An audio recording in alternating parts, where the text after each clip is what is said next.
Hello champions, welcome back to the channel.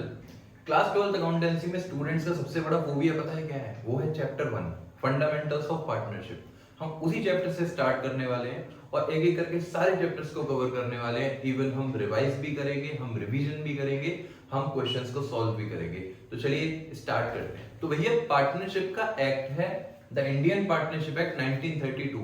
अब Indian Partnership act 1932 का section 4 partnership की definition बताता है। कई बार एग्जाम में ये क्वेश्चन आया भी है बोर्ड में कि भैया सेक्शन 4 क्या कहता है। तो सेक्शन 4 या फिर पार्टनरशिप की डेफिनेशन कौन से सेक्शन के अकॉर्डिंग है? तो दिस इज एक्चुअली सेक्शन 4।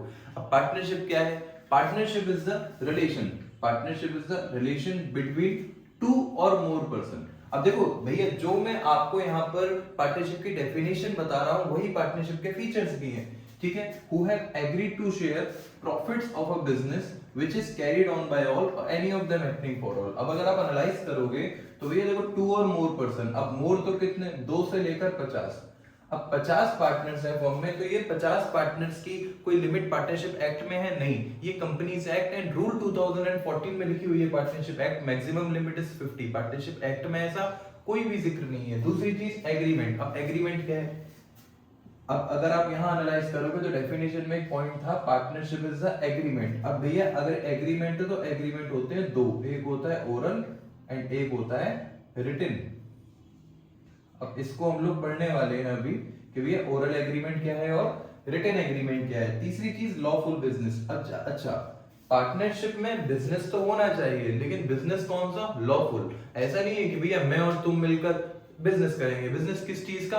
चोरी करेंगे। अगर चोरी करना लॉफुल नहीं है तो उसको हम पार्टनरशिप में रजिस्टर नहीं कर सकते। अब करने को तो भैया कुछ भी कर लो, कोई फर्क नहीं पड़ता। लेकिन हाँ, next is sharing of profits.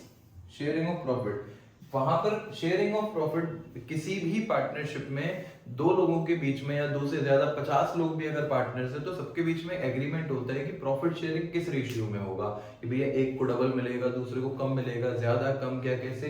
This is also the feature and the last but not the least is the last point which is carried on by all or any of them acting for all. अगर इस ये particular last line ये कहती है कि अगर मान लो 10 लोगों का बिजनेस है तो 10 लोग कैरी तो उस बिजनेस को कर रहे हैं, लेकिन कोई भी एक व्यक्ति उस सबकी जगह पर भी काम कर सकता है।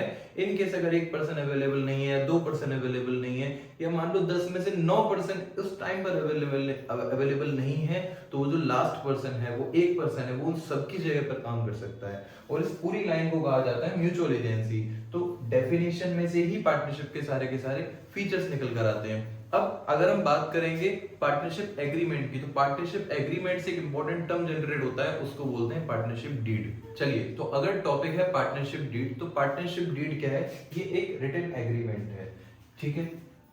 अगर हम लोगों ने अभी अभी पढ़ा था कि जो पार्टनरशिप है उसमें एग्रीमेंट होता है।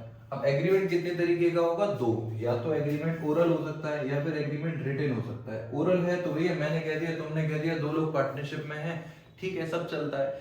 लेकिन अगर हमारा एग्रीमेंट रिटन है, लिखा पढ़ी है, तो उस लिखा पढ़ी को बोलते हैं पार्टनरशिप डीड। इसमें सब कुछ लिखा होता है, terms and conditions of the partnership, partners के नाम, पार्टनर्स का काम, बिजनेस कहां पर है, कैसे है, कैपिटल कितना होगा, रेशियो कितना होगा, बिजनेस किस चीज का है, कितने नंबर ऑफ पार्टनर्स होंगे, सब कुछ ये सब किस में लिखा होता है? पार्टनरशिप डीड में। अच्छा, अगला प्रोविजन एक बहुत इंपॉर्टेंट टर्म आता है कि भैया पार्टनर्स के राइट क्या है, पार्टनर्स की लायबिलिटीज क्या है, तो उस पॉइंट को डिस्कस करते हैं। द टॉपिक इज पार्टनर्स के राइट्स क्या है। राइट्स मतलब अधिकार। जनरली पार्टनर्स के दो राइट्स होते हैं। पहला कि पार्टनर्स का जो शेयर है वो उसकी एसेट्स में होना चाहिए। दूसरा कि पार्टनर्स का जो भी शेयर है वो उसके प्रॉफिट्स में होना चाहिए। मतलब किसी भी फर्म की एसेट्स में भी पार्टनर्स का अधिकार है, उसके प्रॉफिट्स में भी पार्टनर्स का अधिकार है। उसके अलावा बहुत सारे राइट्स होते हैं। पार्टनर्स फर्म की बुक्स को एक्सेस कर सकता है, पार्टनर डिसीजन ले सकता है, पार्टनर्स किसी भी नए पार्टनर को एडमिट करने पे ऑब्जेक्शन क्रिएट कर सकता है, किसी पार्टनर के रिटायरमेंट में उसका कंसेंट जरूरी है। सारे राइट्स हैं, लेकिन मेजरली दो इंपॉर्टेंट राइट्स हैं। अगला पॉइंट है लायबिलिटीज ऑफ अ पार्टनर। अगर मैं बात करूंगा लायबिलिटीज की, तो ये लायबिलिटी जनरली क्या है? जिम्मेदारी। मतलब अगर कोई फर्म है, फर्म में 10 पार्टनर है, तो 10 के 10 पार्टनर इतने ज्यादा रिस्पॉन्सिबल हैं कि कल को अगर फर्म को नुकसान हो जाता है तो क्या पैसा उनको अपनी जेब से भी पे करना पड़ेगा? हाँ, करना पड़ेगा।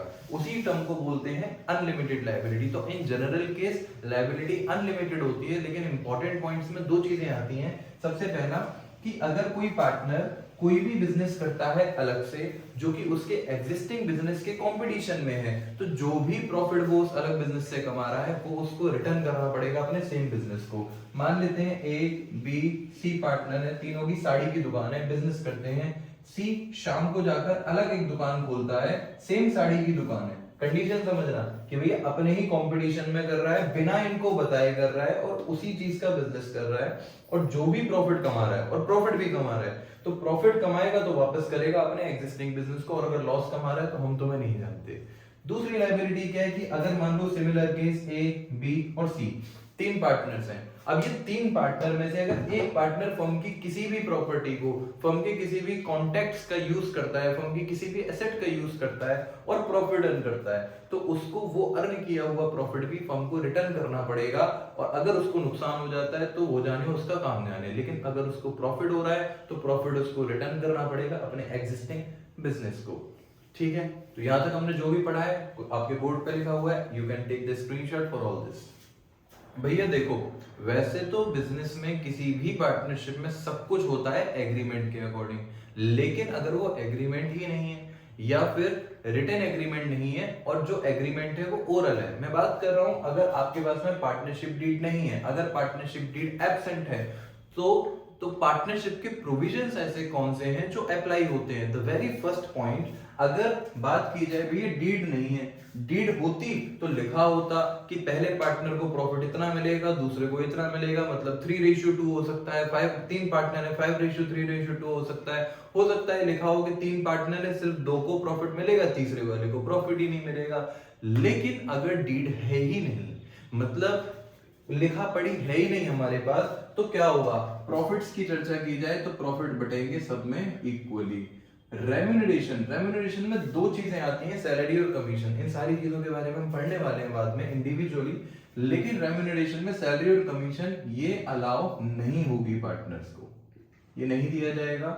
इंटरेस्ट ऑन कैपिटल, पार्टनर्स ने जो भी कैपिटल इन्वेस्ट किया है उस पर जो इंटरेस्ट देते हैं वो भी अलाउ नहीं होगा। अच्छा, इंटरेस्ट ऑन ड्राइंग, पार्टनर ने अगर फर्म से ड्राइंग करी है तो उस ड्राइंग का हम इंटरेस्ट लेते हैं पार्टनर से, एज अ फर्म हम उसको कलेक्ट करेंगे, तो वो भी पार्टनर से चार्ज नॉट चार्ज, वो भी पार्टनर से चार्ज नहीं होगा।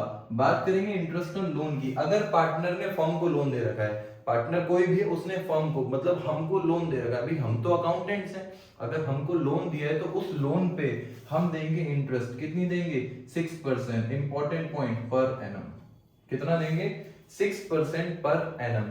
Next and very important point, generally admission होता है कब, जब हम पार्टनर्स किसी भी पार्टनरशिप डीड में या तो ये चीज मेंशन हो कि इस डेट को, इस दिन, इतने साल बाद इस पार्टनर को पार्टनर, इस पर्सन को पार्टनर बना लिया जाएगा, एडमिट कर लिया जाएगा, या तो डीड में मेंशन है। अगर डीड में मेंशन नहीं है, as per the section 31 of the Indian Partnership Act, अगर ये डीड में मेंशन नहीं है तो फिर सारे के सारे पार्टनर्स का एग्रीमेंट ऑफ, या फिर कह सकते हो consent of all partners is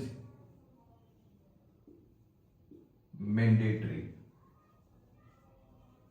सारे पार्टनर्स का कंसेंट क्या है, मैंडेटरी है, उसके बाद ही पार्टनर का एग्रीमेंट होगा। अब इससे रिलेटेड क्वेश्चन कई बार सीबीएसई पूछ लेता है, तो क्वेश्चन किस तरीके के पूछता है उसकी प्रैक्टिस करेंगे।